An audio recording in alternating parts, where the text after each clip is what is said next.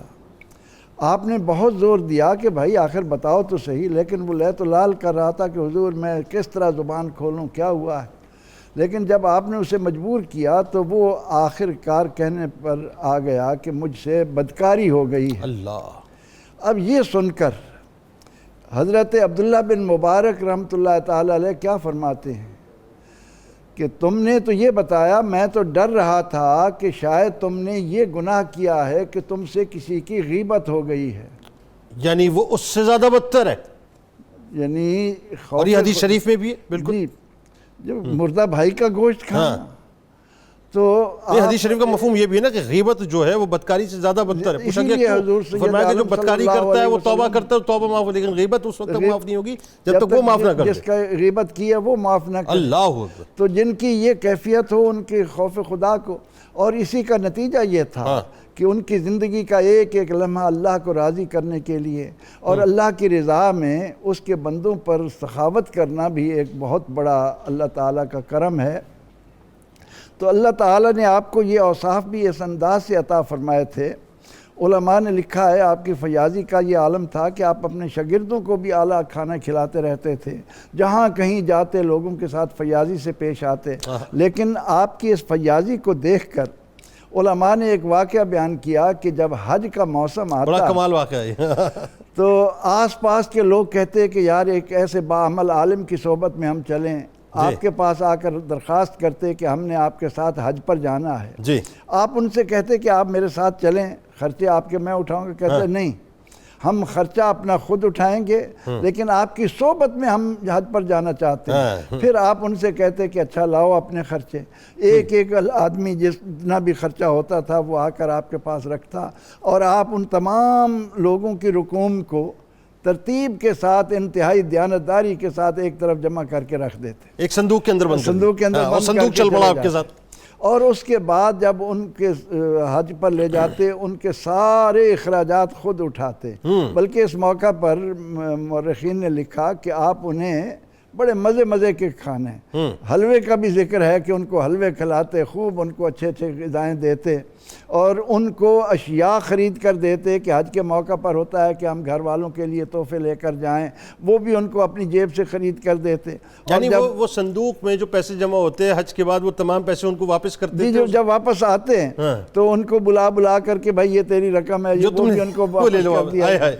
اور اسی طرح سے ایک اور واقعہ، اچھا ان کو قطع کلام کی معذرت، جس طرح حاتم طائی کی سخاوت بڑی مشہور ہے، آپ کی سخاوت جو ہے علماء میں اور فقہاء میں بڑی مشہور تھی، صوفیوں میں بڑی مشہور تھی۔ جی یہاں ایمان اور عمل صالح بھی تو ہے، میں وہی تو عرض کر رہا ہوں، ظاہر ہے یہ بھی تو ایک خوبیاں ہیں نا جو اور بلندیوں پر جو وہاں موجود نہیں تھی، ظاہر ہے بالکل ٹھیک۔ آپ ایک مرتبہ مرو سے آ رہے ہیں حج کے لیے، اور اس وقت قافلے کے ساتھ چلتے ہوئے ایک ایسے مقام پر پہنچتے ہیں کہ قافلے والوں سے کوئی پرندہ مر گیا۔ اب پرندہ جب مرا ہوا ان قافلے والوں نے ایک طرف پھینکا تو آپ نے یہ منظر دیکھا تو قافلے کے ساتھ جانے کی بجائے اپنے شاگرد کے ساتھ وہاں رک گئے تھوڑی دیر کے لیے۔ جب قافلہ آگے نکل گیا تو آپ نے دیکھا کہ ایک حجرے سے، ایک کمرے سے ایک لڑکی آئی اور وہ آ کر اس مرے ہوئے پرندے کو اٹھا کر لے گئی۔ ٹھیک، فرماتے ہیں کہ میں اس کے پیچھے گیا، میں نے جا کر ان کے دروازے کو کھٹکھٹایا، وہ آئے، میں نے کہا کہ تم یہ مرا ہوا پرندہ کیوں اٹھا کر لائے ہو؟ تو انہوں نے کہا کہ ہم 2 بہن بھائی ہیں جو یہاں رہتے ہیں، ہمارا کوئی پرسان حال نہیں، اتنے روز ہو گئے تھے کہ ہم بھوک سے تڑپ رہے تھے، اب یہ پرندہ مرا ہوا ہماری نظر گزری، ہم چھت سے دیکھ رہے تھے، تو میں نے کہا کہ اس کو لے جا کر، کیونکہ اللہ تعالیٰ نے حالت اضطرار میں مردار کھانے کی اجازت دی ہے، آپ نے اسی وقت اپنے شاگرد کو بلایا اور کہا کہ یہ بتاؤ کہ اس وقت ہمارے پاس جو حج کے اخراجات ہیں ان میں سے کیا بچا ہے؟ وہ کہنے لگے جی اس وقت ہمارے پاس 1000 دینار ہے۔ فرمانے لگے کہ اس میں سے صرف 20 دینار رکھ لو، اس کے ساتھ ہم واپس مرو جا سکتے ہیں، اور 980 دینار آپ نے ان بچوں کے حوالے کیے اور خود وہاں سے واپس چلے گئے، حج کے لیے نہیں گئے۔ یہ عالم تھا آپ کا کہ جس قدر بھی بن سکتا تھا معاشرے کے گرے پڑے افراد کے ساتھ آپ کا یہ سلوک رہتا تھا، اور اس میں یہ پرواہ نہیں ہوتی تھی کہ زیادہ جا رہا ہے کہ کم جا رہا ہے۔ آپ نے جب ضیافت کا آپ اہتمام کرتے تھے تو خود روزے سے رہتے تھے اور لوگوں کو طرح طرح کے کھانے کھلاتے، اعلیٰ قسم کے کھانے دسترخوان پر تیار کر کے ان کو کھلایا اچھا، کرتے۔ 1 درہم کی رقم اگر ہم کیلکولیٹ کریں، آپ تینوں میں سے اگر کسی کے ذہن میں ہو، میں اگر غلط ہوں تو میرے کریکٹ کیجئے گا، 450-500 روپے بنتی ہے موجودہ دور کے حساب سے۔ وہ تو درہم کی ہے، وہ دینار، میں ویسٹ کر رہا ہوں، میں کسی اور جگہ آ رہا ہوں، میں کسی اور جگہ آ رہا ہوں۔ 450-500 روپے تقریباً بنتی ہے درہم کی اگر رقم 1 درہم کی اگر کاؤنٹ کریں تو۔ اچھا، آپ 1 لاکھ درہم ہر سال فقراء میں تقسیم کیا کرتے تھے۔ بہت بڑی رقم ہے۔ جب میں اس کو کیلکولیٹ کرتا ہوں تو یہ 5 کروڑ روپیہ بنتا ہے پاکستانی آج کا، یعنی 5 کروڑ روپیہ سالانہ اگر آج کی کیلکولیشن بتائیں تو سالانہ 5 کروڑ روپیہ آپ فقراء کے اندر تقسیم کرتے تھے۔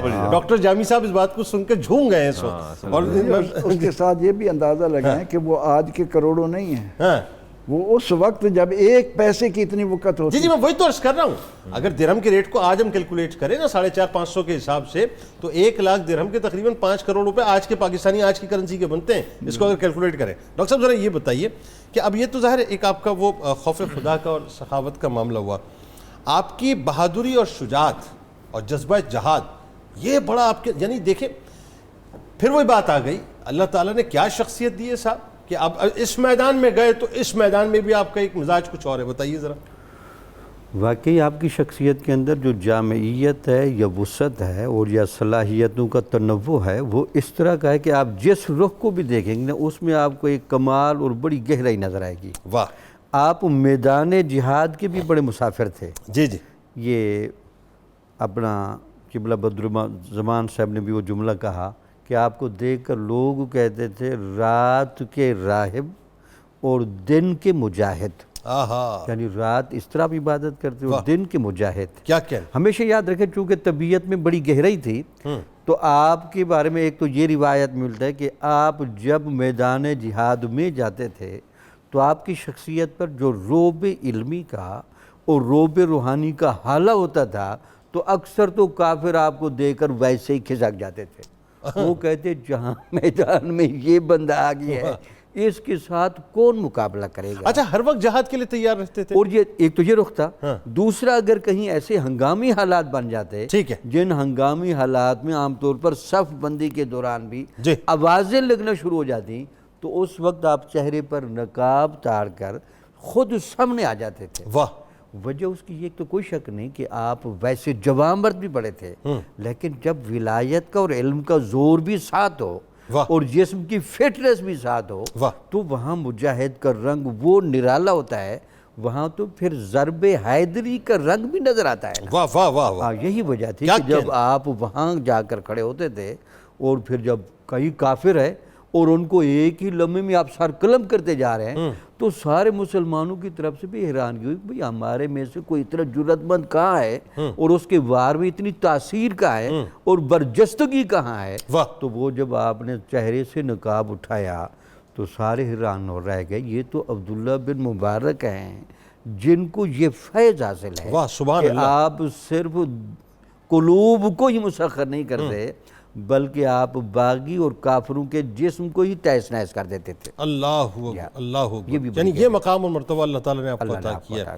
ذرا کچھ اور گفتگو کرتے ہیں عبداللہ ابن مبارک رحمۃ اللہ علیہ کے حوالے سے کہ تصوف، ظاہر ہے چونکہ یہ آپ کو بڑا ریلیٹڈ سوال ہے کہ صوفیہ کرام کے بارے میں تاریخ میں کم از کم میری نگاہ سے تو ابھی تک ایسی کوئی شخصیت نہیں گزری کہ جن کے بارے میں مطلب یہ تصور بہت واضح ہو کہ جہاں پر ایک طرف یہ مقام و تصوف کے اعتبار سے اور دوسرا جذبہ جہاد اور شوق شہادت والا معاملہ اس طرح سے میدان میں اتر کے، اگر آپ کی نگاہ سے گزری ہو تو مجھے بتائیے کوئی ایسی شخصیت؟ بہرحال وہ چونکہ جامعیت بہت زیادہ ہے، تصوف بنیادی طور پر کن باریکیوں سے گزرتا ہے اور آپ گزرے جی، آپ خود کہتے ہیں کہ ایک تو میں عشق مجازی کے تجربے سے بھی گزرا تھا، ٹھیک، اب آپ کو پتہ ہے کہ عشق مجازی کے تجربے سے کچھ تو تہس نہس ہو جاتے ہیں، کچھ اگر صاحبان بصیرت ہوں وہ عشق حقیقی کے ایسے رنگ میں رنگے جاتے ہیں واہ کہ وہاں حیرانگی ہوتی ہے واہ کہ جب آپ کے کچھ ایسے واقعات ہوئے تو آپ نے جب دیکھا کہ ایک مجازی محبوب کے لیے ساری رات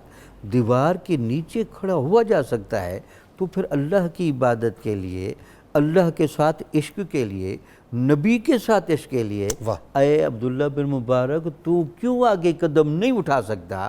تو لگتا یہ ہے کہ بعض اوقات یہ مراحل ہوتے ہیں، تو اس مرحلے سے بھی آپ کو بحفاظت گزارا گیا تاکہ آپ مسلسل ترقی کریں۔ واہ، بات آگے بڑھاتے ہیں اور فائنلی اب امت محمدیہ صلی اللہ علیہ وآلہ وسلم کے جو جب میں آپ کی یہ آپ کا انالیسس پڑھتا ہوں تو ایسا لگتا ہے کہ مطلب امت کے لیے ایک پورا کوڈ آف لائف اس کے اندر موجود ہے۔ آپ نے 5 طبقے جو بیان کیے ہیں وہ 5 طبقے ایسے ہیں جو گفتگو انتہائی نصیحت آموز ہے، ذرا بتائیے کیا فرمایا آپ نے؟ اچھا دیکھیے، یہ ایسے 5 طبقات کی نشاندہی کی ہے جو معاشرے کے اندر ریڑھ کی ہڈی کی حیثیت رکھتے ہیں، بالکل ٹھیک، اور وہی جو طبقات ہیں وہی بون آف کنٹینشن بنے ہیں۔ سب سے پہلے آپ دیکھیے کہ طبقہ علماء، سب سے پہلے دیکھیے، اور آپ فرماتے ہیں کہ مسیب بن واضح فرماتے ہیں جب آپ سے پوچھا گیا کہ امت کی بگاڑ کا سبب کیسے یہ کون بنتا ہے، تو کہا یہ 5 طبقات بنتے ہیں جن میں سر فہرست جو ہے آپ نے علماء کا نام رکھا۔ فرمایا علماء جو ہیں ورث الانبیاء، یہ انبیاء کے وارث ہیں، اور جب ان کے اندر حرص، ہوس، دولت اور دنیا کا لوب اور لسٹ ان کے اندر آ جائے گی، پھر بتائیے تو آپ مقتدا کون ہوگا اور مقتدی کون ہوگا؟ یہ ذرا کھول کے بتانا ہے آپ نے، صرف آپ نے سنانا نہیں ہے ہمیں، اس میں ذرا تبصرہ فرمائیے۔ اب آپ دیکھیے نا کہ اگر علماء جو ہے، میں کل ہی حدیث پڑھا رہا تھا جی، رسالت امام علیہ السلام نے ارشاد فرمایا کہ اللہ تبارک و تعالیٰ بعض بندوں کو فرماتا ہے کہ میں اس لیے مالدار کرتا ہوں کہ اگر میں مالدار نہ کروں تو وہ کفر کی طرف مائل ہو جائیں گے، اور بعض کو اس لیے نہیں مال دیتا، اگر مال دے دیا تو وہ کفر کی طرف مائل ہو جائیں گے۔ میں سمجھتا ہوں کہ علماء کو اگر آپ اتنا مال دے دیں گے، اتنا مال دے دیں گے، اتنا مال دے دیں گے کہ وہ اپنے راہ راست سے ہٹ جائیں گے اور دین کی تبلیغ اور خدمت جو ہے وہ کم کر دیں گے۔ تو بات یہ ہے کہ آج علماء جب دولت کی حرص، عہدوں کی حرص، مناصب کی حرص اور ہر چیز میں ان کی ہوس جو ہے وہ بڑھتی چلی جا رہی ہے، تو پھر دین کو کون سنبھالے گا؟ پھر مقتدا کون بنے گا اور پھر ان کی اقتدا کون کرے گا؟ جب وہ خود ہی راہ راست سے ہٹ جائیں گے تو پھر ان کی اقتدا کرنے والا کوئی نہیں۔ یہ جو 5 طبقات آپ نے بیان کیے، جو آپ آگے بیان کرنے جا رہے ہیں، ناظرین کرام ذرا توجہ سے سنیے گا علامہ صاحب سے، آپ کو بالکل ایسا لگے گا کہ یہ جو دوسری صدی ہجری کی ہم بات کر رہے ہیں نا، یہ آپ کہیں گے نہیں یہ دوسری صدی ہجری کی بات کہاں ہے صاحب، یہ تو آج عبداللہ ابن مبارک رحمۃ اللہ علیہ نے فرمائی ہے۔ بالکل آپ کو ایسا لگے گا کہ آج کے معاشرے کی یہ پلس بیان کی جا رہی ہے۔ بتائیے آپ دیکھیے، آپ بات فقر کی کرتے ہیں، بات سمپلسٹی کی کرتے ہیں، سادگی کرتے ہیں، تقوی کی کرتے ہیں، زہد کی کرتے ہیں، اترتے آپ لینڈ کروزر سے ہیں، اترتے آپ BMW سے ہیں۔ آپ دیکھیے کہ یہ کہاں آپ کی قول و فعل کا تضاد کہاں آپ کو لے کے جاتا ہے۔ تو دوسرا جو طبقہ آپ نے ارشاد فرمایا تجار کا، تاجروں کا، اور تاجر جو ہیں یہ اللہ کی طرف سے امین مقرر کیے گئے، اور جب تاجر امانت چھوڑ دیں گے، خیانت کریں گے اللہ کے مال کے اندر، تو یقیناً پھر معاشرے کا کیا حال ہوگا؟ صورتحال یہی ہوئی ہے آج۔ بالکل ایسے اب رمضان میں آپ حال دیکھ لیجئے کیا حال ہو گیا، اشیاء کی جو قیمتیں بڑھ گئیں۔ تیسرا آپ نے فرمایا، یعنی آپ سوچئے کہ وہ کیلا میں نے سنا، مجھے تو ظاہر ہے وہ میں نے پوچھا نہیں گھر والوں سے، میں تو اس وقت لاہور میں ہوں، تو بتا رہی تھے کوئی مجھے بتا رہا تھا 350 روپے درجن کیلا ہو گیا۔ بالکل ایسے چیزیں، 350 روپے، جسٹ امیجن، سوال ہی پیدا نہیں۔ اور سیب جو ہے پتہ سنا ہے کہ شاید 500-550 600 روپے جو ہے کلو ہو گیا، تو غریب آدمی کہاں سے کھائے گا؟ یہی تجار حضرات جو ہے جب انہوں نے خیانت شروع کر دی تو پھر معاشرہ کیسے سنورے گا؟ اور تیسرا فرمایا کہ مجاہدین جو ہیں یہ اللہ کے مہمان ہیں، اور جب یہ دنیا کے لسٹ اور لوب میں پڑ جائیں گے مجاہدین اور چھوڑ دیں گے، مال غنیمت پر قبضہ کریں گے، پھر دشمن کا مقابلہ کون کرے گا؟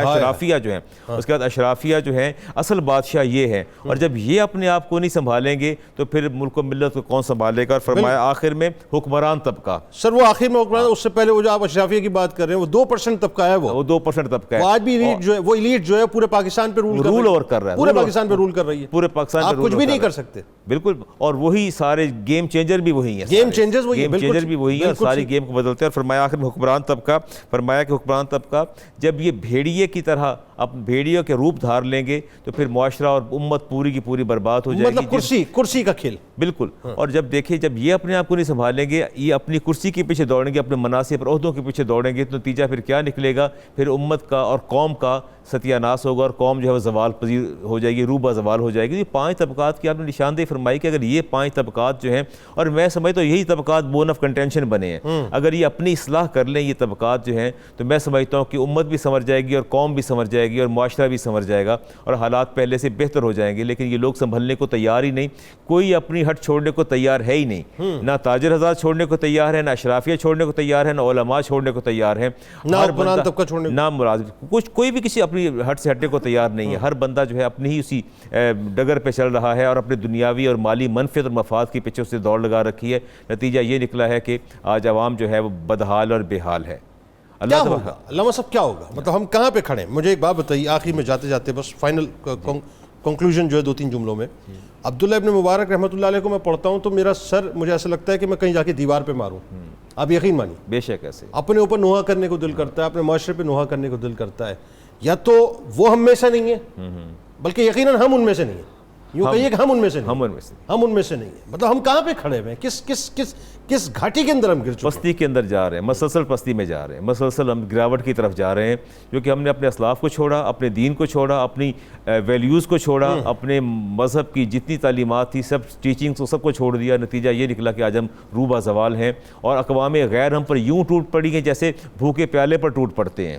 ہر طرف سے جو ہے وہ اقوام غیر جو ہے ہم پر حملہ ور ہو رہی ہیں. تو یار ہم نے اپنے تو سر وہی بات ہے نا, وہ اقوام غیر مجھے بتائیے کیوں نہیں ٹوٹے گی؟ کیوں نہیں ٹوٹے گی؟ جب بات یہ ہے کہ آپ کی ایلیٹ, آپ کی جو سپر ایلیٹ ہے یا رولنگ ایلیٹ جسے آپ کہتے ہیں, جب وہ کرسی وہ میوزیکل چیئر کے ارد گرد رقص کر رہی ہوگی اور وہ دیکھیں گے جی رقص ہمارے اشاروں کے اوپر کر رہے ہیں, رقص کروانے والوں کو پتا, رقص کرنے والوں کو پتا, تو آپ کے اور میرے گلے میں تو پھر غلامی کا جو ہے وہ توق ہی ڈالا جائے گا. اس کے علاوہ اور کیا ہوگا؟ بہت شکریہ آپ تینوں احباب کا. لیکن ناظرین ہمارے ساتھ آپ نے رہنا ہے کیونکہ ہم بس سحری مختصر سی کریں گے, آپ بھی سحری کیجئے انشاءاللہ, اور جب لوٹیں گے تو مجموعہ کلام, اور اس کے بعد پھر آج قصص القرآن میں آپ نے میرے ساتھ رہنا ہے. بڑا ہی انٹرسٹنگ واقعہ انشاءاللہ آج آپ کے ساتھ شیئر کروں گا میں, تو جا کے لوٹ کے واپس آتے ہیں.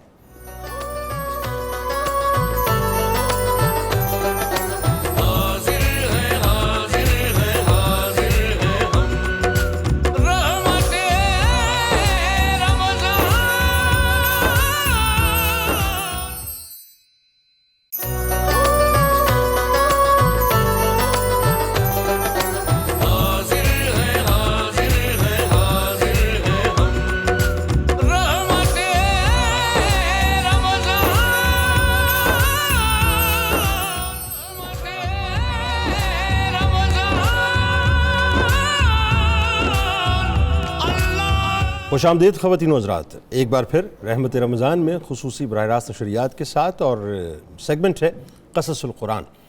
اچھا, آج آپ کو جو میں ناظرین واقعہ سنانے والا ہوں وہ بیسکلی حضرت عزیر علیہ السلام کا ہے, اور ان کے بارے میں روایات میں آتا ہے کہ 100 برس تک اللہ تبارک و تعالیٰ نے موت کو ان پر طاری کر دیا اور 100 برس کے بعد وہ زندہ ہو گئے. اور اسی واقعے کے بعد ناظرین یہودیوں نے آپ کو اللہ کا بیٹا معاذ اللہ کلیم کرنا شروع کر دیا. یہ جو ان کا عقیدہ ہے وہ اسی واقعے کے بعد ہے. اب ہوا کیا ذرا سمجھیے گا. اکثر مفسرین کے نزدیک ناظرین یہ واقعہ حضرت عزیر علیہ السلام کا ہی ہے, جو بنی اسرائیل کے ایک نبی تھے. اس واقعے کی تفصیل کچھ اس طرح سے ہے کہ جب بنی اسرائیل کی بدعمالیاں بہت بڑھ گئیں تو ان پر اللہ تبارک و تعالیٰ کی طرف سے عذاب آیا کہ بخت نظر بابلی ایک کافر بادشاہ نے بہت بڑی فوج کے ساتھ بیت المقدس پر حملہ کر دیا اور شہر کے 1,00,000 باشندوں کو قتل کر دیا اور 1,00,000 لوگوں کو ملک شام میں ادھر ادھر بکھیر دیا اور 1,00,000 کو گرفتار کر لونڈی اور غلام بنا لیا. حضرت عزیر علیہ السلام بھی ناظرین انہی قیدیوں میں تھے. اس کے بعد اس کافر بادشاہ نے پورے شہر بیت المقدس کو توڑ پھوڑ کر یعنی مکمل طور پہ مسمار کر دیا اور ویران کر دیا. اچھا, اب یہ بخت نصر تھا کون ناظرین, یہ پہلے ذرا سمجھ لیجئے. قوم عمالقہ کا یہ ایک لڑکا تھا اور ان کے بت نصر کے پاس لاوارث پڑا ہوا تھا. یعنی جب لوگوں کو یہ لاوارث طور پہ ملا تو اس کے چونکہ باپ کا نام کسی کو معلوم نہیں تھا, اسی لیے لوگوں نے اس کا نام بخت نصر یعنی نصر کا بیٹا رکھ دیا تھا. اچھا, اب خدا کی شان ہے کہ یہ لڑکا بڑا ہوا تو بادشاہ کی طرف سے سلطنت بابل کا یہ گورنر بنا دیا گیا. پھر اس کے بعد ناظرین دنیا کا سب سے بڑا بادشاہ ہو گیا. کچھ دنوں کے بعد حضرت عزیر علیہ السلام ناظرین جب کسی طرح بخت نصر کی قید سے رہا ہوئے تو ایک گدھے پر سوار ہو کر آپ اپنے شہر یعنی بیت المقدس میں داخل ہو گئے. ویرانی اور بربادی دیکھ کر ان کا دل بہت زیادہ بھر آیا اور بہت زیادہ آپ رو پڑے یعنی ملول ہوئے کہ چاروں طرف آپ نے جب چکر لگایا تو کوئی انسان کی شکل آپ کو وہاں پر نظر نہ آئی. ہاں یہ دیکھا کہ وہاں کے درختوں پر خوب زیادہ پھل پک چکے ہیں اور تیار ہو چکے ہیں مگر کوئی ان پھلوں کو توڑنے والا نہیں ہے. یعنی کیفیت یہ ہے کہ چاروں طرف پھل ہیں, درخت جو ہے ہرے بھرے, لیکن ان کو کوئی کھانے والا ہی نہیں کیونکہ انسان ہی نہیں ہے وہاں پہ. یہ منظر دیکھ کے آپ نہایت افسوس میں مبتلا ہو گئے اور بے اختیار آپ کی زبان سے جملے ادا ہوئے کہ اس شہر کی ایسی بربادی اور ویرانی کے بعد بھلا کس طرح دوبارہ اللہ تبارک و تعالیٰ اس کو آباد کرے گا. پھر آپ نے کچھ پھلوں کو توڑ کر تناول بھی فرمایا اور انگوروں کو توڑ کر ان کا شیرہ بھی آپ نے نوش فرمایا. پھر بچے ہوئے جو پھل تھے ناظرین وہ اپنی جھولی میں ڈال لیے اور بچے ہوئے انگوروں کے شیرے کو بھی اپنی مشک میں بھر لیا اور اپنے گدھے کو ایک مضبوط رسی سے آپ نے باندھ دیا. میرے ساتھ رہیے گا, بڑا زبردست واقعہ ہے ناظرین. پھر آپ ناظرین ہوا یہ کہ ایک درخت کے نیچے آپ لیٹ گئے اور آرام کرنے لگے یعنی آپ سو گئے. اسی نیند کی حالت میں آپ کو وفات آ گئی اور اللہ تبارک و تعالیٰ نے درندوں سے, پرندوں سے, چرندوں سے, جنوں انس سے سب کی آنکھوں سے آپ کو مکمل طور پہ اوجھل کر دیا. یعنی یوں سمجھ لیجئے کہ ایک پردہ قدرت نے ان تمام مخلوقات کی نگاہوں کے سامنے رکھ دیا کہ کوئی بھی آپ کو دیکھ نہیں سکتا تھا, لیکن آپ پیڑ کے نیچے سو چکے تھے. آپ سوئے تھے لیکن اللہ تعالیٰ نے موت کو آپ پر طاری کر دیا اور تمام مخلوقات کی نگاہوں سے آپ کو محو کر دیا تھا. یہاں تک تو آپ بات سمجھ گئے ہوں گے. اچھا جی, وہ یہ ناظرین کے 70 برس کا زمانہ تقریباً گزر چکا یعنی 70 ایئرز اب گزر چکے ہیں, ذہن میں رکھیے گا. اور درخت آپ کے ذہن میں رہے, درخت کے نیچے آپ آرام کر رہے ہیں, آپ اپنے تئی سوئے ہیں, اللہ تعالیٰ نے آپ پر موت طاری کر دی ہے اور 70 برس گزر چکے ہیں. ملک فارس کے بادشاہوں میں سے ناظرین ایک بادشاہ اپنے لشکر کے ساتھ بیت المقدس کے اس ویرانے میں داخل ہوا اور بہت سے لوگوں کو لا کر اس نے یہاں پر بسایا اور شہر کو دوبارہ آباد کر دیا. جتنے بھی بچے ہوئے بنی اسرائیلی تھے جو اطراف و جوانب میں بکھرے ہوئے تھے ناظرین, سب کو بلا کر اس نے باقاعدہ اس شہر کی ریکنسٹرکشن کری اور ان کو وہاں پر آباد کر دیا. اور ان لوگوں نے نئی نئی عمارتیں بنائیں, قسم قسم کے باغات لگائے, شہر کو پہلے سے زیادہ خوبصورت بنا دیا, پہلے سے زیادہ بارونق بنا دیا, یعنی شہر کو دوبارہ اسٹیبلش کر دیا. جب حضرت عزیر علیہ السلام کو ناظرین تقریباً 100 برس وفات کی حالت میں ہو گئے یعنی ایک پوری سینچری, ایک صدی گزر گئی, تو اللہ تبارک و تعالیٰ نے آپ کو دوبارہ زندہ فرما دیا. بھئی وہ تو کن کا مالک ہے نا, ہمارا رب ہے, جب چاہے جس کو چاہے موت دے دے اور جب چاہے جس کو چاہے زندہ کر دے. عزیر علیہ السلام کو سلا دیا نیند سے, 100 برس تک وہ سوتے رہے, 100 برس کے بعد آپ کو دوبارہ اٹھا دیا. تو آپ نے دیکھا کہ گدھا جو ہے یعنی جس پہ وہ سوار ہو کے آئے تھے وہ مر کر سڑ کر اس کی جو سفید گلی ہوئی سڑی ہوئی ہڈیاں ہیں وہ ادھر ادھر بکھری ہوئی ہیں, مگر جو تھیلے میں رکھے ہوئے پھل تھے اور مشک میں رکھا ہوا جو کھانا تھا وہ بالکل تھا, یعنی وہ خراب نہیں ہوا تھا. نہ پھلوں میں کسی قسم کا کوئی تغیر تھا, نہ شیرے میں کسی قسم کی باس تھی, کوئی بدمزگی بھی نہیں تھی, یعنی وہ بالکل تر و تازہ, جیسے آپ فریش فروٹ کہتے ہیں ناظرین, وہ فریش فروٹ ان کے پاس موجود تھا. اور آپ نے یہ بھی دیکھا کہ اب بھی آپ کے سر اور داڑھی کے جو بال ہیں وہ کالے ہی ہیں, یعنی آپ کی عمر مبارک اس وقت 40 برس ہی ہے. یعنی میرے رب کی شان پہ قربان جائیے کہ آپ کی عمر مبارک کو اللہ تعالیٰ نے فریز کر دیا تھا. آپ 40 برس کے تھے, آپ سوئے, ذہن میں رکھیں, اور آپ کی عمر مبارک کو اللہ تعالیٰ نے فریز کر دیا. اور جب 100 سال بعد آپ کو جگایا تو عمر کتنی ہو گئی ناظرین, یعنی وقت کتنا گزر گیا, تقریباً 140 برس کے آپ ہو چکے تھے, یعنی ایک سینچری وہ گزری, 40 برس آپ کی عمر تھی, 140 برس عمر ہو گئی. اب 140 برس عمر میں جب آپ دوبارہ جاگے ہیں تو آپ کے سر اور داڑھی کے جو بال تھے وہ مکمل طور پہ سیاہ تھے, یعنی سفید نہیں ہوئے تھے. رب کی شان پہ قربان جائیں کہ اس نے اپنے پیارے نبی کو مکمل طور پہ محفوظ بھی رکھا اور جو جوانی تھی اس کو بھی مکمل طور پہ محفوظ رکھا. اچھا, آپ حیران ہو کر سوچو بچار میں پڑ گئے اور آپ پر وحی اتری اور اللہ تبارک و تعالیٰ نے آپ سے دریافت فرمایا کہ اے عزیر آپ کتنے دنوں تک یہاں پر رہے. اب اللہ نے سوال کیا تو آپ نے یہ خیال کیا کہ صبح کے وقت سویا تھا, اب عصر کا وقت ہو گیا ہوگا.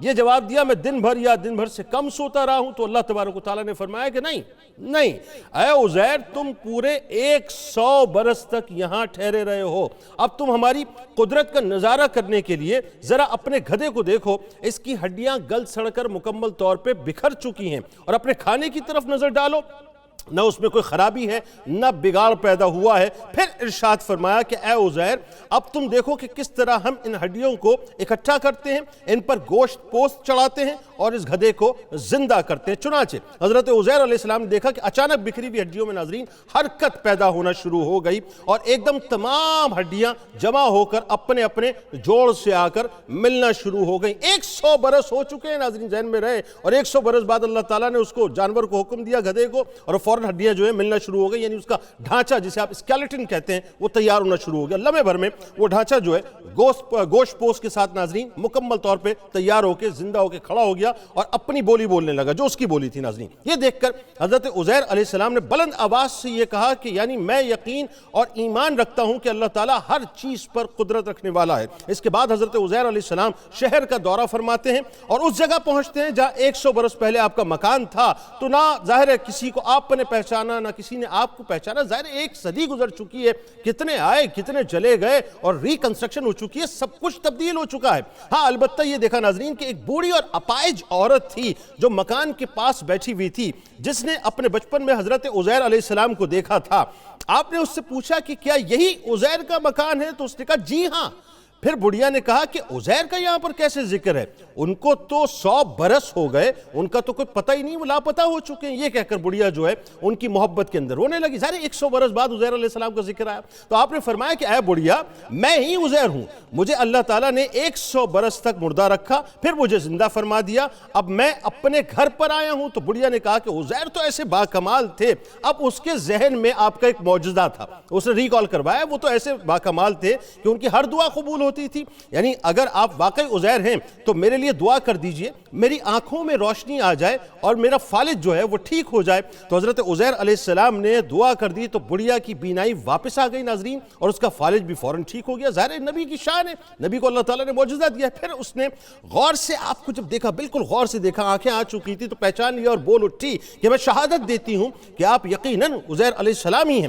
پھر وہ آپ کو لے کر بنی اسرائیل کے محلے میں گئی۔ اتفاق سے ناظرین اس وقت سب لوگ مجلس کے اندر بیٹھے ہوئے تھے۔ اب ذہن میں رہے 100 برس گزر چکے ہیں، آپ کے چند پوتے بھی وہاں تھے جو سب بوڑھے ہو چکے تھے، اور یہ کیسی کمال بات ہے ناظرین، یعنی پوتے بوڑھے ہو چکے تھے۔ آپ اسیوم کیجئے لیٹ سے ان کی عمر جو ہے وہ ہوگی تقریباً 100 برس کے قریب، 80-90-100 برس، تو جو پوتا ہے وہ 100 برس کا ہے، اور جو دادا آ رہے ہیں وہ 40 برس کے، ان کی عمر جو ہے اس وقت وہیں پہ ہے۔ بہرحال بڑھیا نے مجلس میں شہادت دی اور اعلان کیا کہ اے لوگوں، بلا شبہ یہ حضرت عزیر علیہ السلام ہی ہیں، مگر کسی نے بڑھیا کی بات کو صحیح نہ مانا۔ اتنے میں ناظرین ان کے لڑکے نے کہا، اب ان کے لڑکے بولے کہ میرے باپ کے دونوں کاندھوں کے درمیان ایک کالے رنگ کا مسا ہے جو چاند کی شکل کا ہے، چنانچہ آپ نے اپنا کرتا اتار کر دکھایا تو وہ مسا وہاں پہ موجود تھا۔ پھر لوگوں نے کہا کہ حضرت عزیر علیہ السلام کو تورات زبانی یاد تھی، اگر آپ عزیر ہیں تو زبانی طور پہ تورات پڑھ کے سنا دیجئے۔ آپ نے بغیر کسی جھجک کے فوراً پوری تورات پڑھ کر سنا دی۔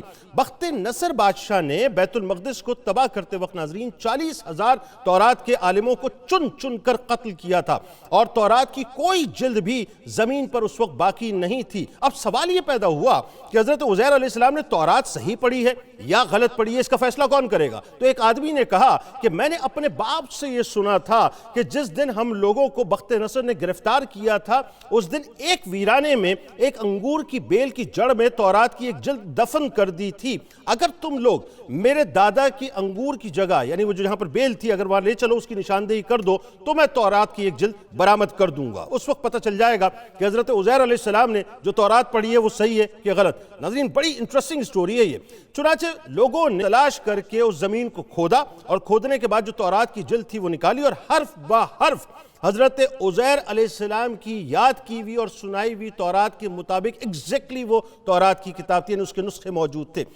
یہ عجیب و غریب اور حیرت انگیز ماجرا دیکھ کر سب لوگوں نے ایک زبان ہو کر کہنا شروع کر دیا کہ بے شک حضرت عزیر علیہ السلام ہی یقیناً خدا کے بیٹے ہیں، معاذ اللہ۔ چنانچہ اسی دن سے یہ غلط اور مشرکانہ عقیدہ یہودیوں میں پھیل گیا کہ معاذ اللہ حضرت عزیر علیہ السلام خدا کے بیٹے ہیں۔ چنانچہ ناظرین آج تک دنیا بھر میں جتنے بھی آپ کو یہودی نظر آتے ہیں، اسی باطل عقیدے پر وہ جمے ہوئے ہیں کہ حضرت عزیر علیہ السلام کوئی اور نہیں ہے ہیں بلکہ اللہ کے بیٹے ہیں۔ اللہ تعالیٰ نے قرآن مجید میں سورہ بقرہ میں واقعے کو ان الفاظ میں بیان کیا ہے کہ یا اس حضرت عزیر کی طرح جو ایک بستی بیت المقدس پر گزرے اور وہ اپنی چھتوں کے بل گری پڑی تھی، تو انہوں نے کہا کہ اس بستی کو اس کی موت کے بعد اللہ کیوں کر جلائے گا؟ تو اللہ تعالیٰ نے انہیں 100 برس تک مردہ رکھا، پھر ان کو زندہ فرمایا۔ اللہ تعالیٰ نے فرمایا کہ تم کتنے دن یہاں ٹھہرے؟ تو انہوں نے کہا کہ دن بھر ٹھہرا ہوں یا کچھ کم۔ تو اللہ تعالیٰ نے فرمایا کہ نہیں، آپ تو 100 برس تک یہاں ٹھہرے رہے ہیں، اور آپ اپنے کھانے اور پینے کی چیز کو دیکھ لیجئے کہ وہ سڑی نہیں ہے، اور اپنے گدھے کو دیکھیے جس کی ہڈیاں تک سلامت نہ رہیں، اور اس لیے کہ ہم آپ کو لوگوں کے لیے اللہ کی نشانی بنا دیں، اور ان ہڈیوں کو دیکھو کہ ہم انہیں اٹھا دیتے ہیں، پھر انہیں گوشت پہناتے ہیں۔ جب یہ معاملہ ان پر ظاہر ہو گیا تو انہوں نے کہا کہ میں خوب جانتا ہوں کہ اللہ سب کچھ کر سکتا ہے۔ ناظرین کرام، یہ واقعہ بنیادی طور پہ کیا بتلاتا ہے؟ یہ واقعہ بڑی سادی سی بات میں آپ کو بتاؤں، یہودیوں کا جو عقیدہ قائم ہوا اپنی جگہ، لیکن واقعہ یہ بتاتا ہے کہ میرے رب کی شان بڑی ہے، وہ کن کا مالک ہے، جو چاہتا ہے، جس انداز سے چاہتا ہے، جب چاہتا ہے، جیسا چاہتا ہے، کر کے دکھاتا ہے۔ میرے رب نے حضرت عزیر علیہ السلام کو 100 برس تک سلائے رکھا اپنی نشانی دکھانے کے لیے۔ ایک نشانی ناظرین ذہن میں رہے، وہ عبرت کا نشان جو بناتا ہے، جن کو وہ دردناک عذاب دیتا ہے، جن سے وہ ناراض ہوتا ہے، جن کو پسند نہیں کرتا، ان کو عبرت نشان بناتا ہے۔ فرعون کی ممی آج بھی ناظرین عبرت نشان بنی ہوئی ہے۔ قوم عاد یعنی ہود علیہ السلام جس قوم پر اتارے گئے، آج بھی ان کے کھنڈرات محلات پہاڑوں کی صورت میں موجود ہیں۔ قوم سمود کے پہاڑ آج بھی موجود ہیں ناظرین، جہاں پر وہ اپنے گھروں کو پہاڑوں کو چیر چیر کر گھر بنایا کرتے تھے۔ اس طرح کئی اقوام کے تذکار موجود ہیں۔ آپ قوم سدوم کی طرف چلے جائیے جو اسرائیل کے مغرب میں موجود ہے، اور اپنا اسرائیل بلکہ یوں کہیے جارڈن کے مغرب میں اور اسرائیل کے ایسٹ میں موجود ہے۔ وہ جگہ آج بھی موجود ہے جسے آپ ڈیڈ سی کہتے ہیں، وہ بھی اللہ تعالیٰ نے عبرت نشان بنائی۔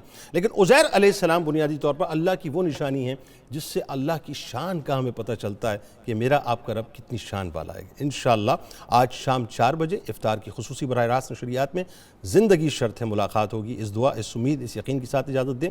اللہ تعالیٰ آپ کا، ہمارا، ہم سب کا حامی و ناصر۔ اللہ حافظ۔